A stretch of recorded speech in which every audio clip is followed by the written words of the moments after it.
Hello everybody, I'm Zahra and today I'm going to be talking about my 2016 reading challenges and goals. I'm going to start off by talking about my Goodreads challenge, which is the most quantifiable one on the list and the most identifiable one as well. So I started 2015 with a goal of 24 books because I had been in a reading slump and I didn't want to really push myself too hard, and I thought it would be a good goal. But as the year progressed, I did a lot better than that, so I upped my goal to 40 and I ended up finishing the year with 43 books. Now for this year, I'm anticipating that I'm not going to have as much free time to read because I've got a lot more on my plate than I did last year. So I've rounded it off to 37 books, which comes up to around 10% of the year in terms of days. Like, you have 365 days a year. I'm reading 37 books, which will be 3 books a month approximately.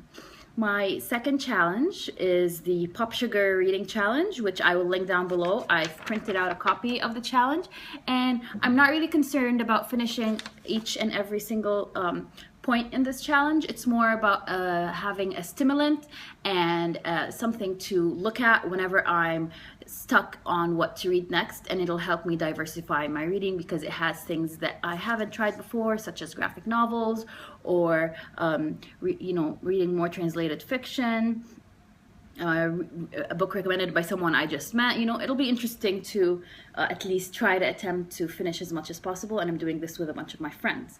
My third thing that I wanted to talk about is a personal challenge for me.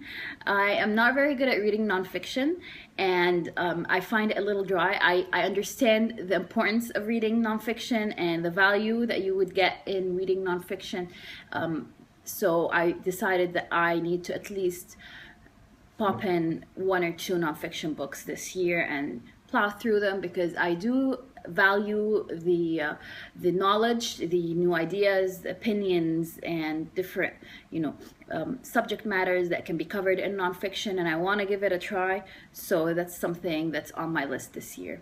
The last thing I wanted to talk about is DNFing books. So I didn't ever used to DNF books, but in the past couple of years I've done that to a few books. Some of them I've ended up finishing, but others are just sitting on my bookshelves and bugging me, and I'm gonna give them another try this year, either, especially since a lot of them are books that I've gone past the midpoint in. So I want to give them another try. Either I finish them or I get rid of them. I just don't want them to be sitting on my shelves indefinitely and just bugging me. So that's it for my reading goals in 2016. I'd love to hear about yours down below in the comments. Happy reading, everybody.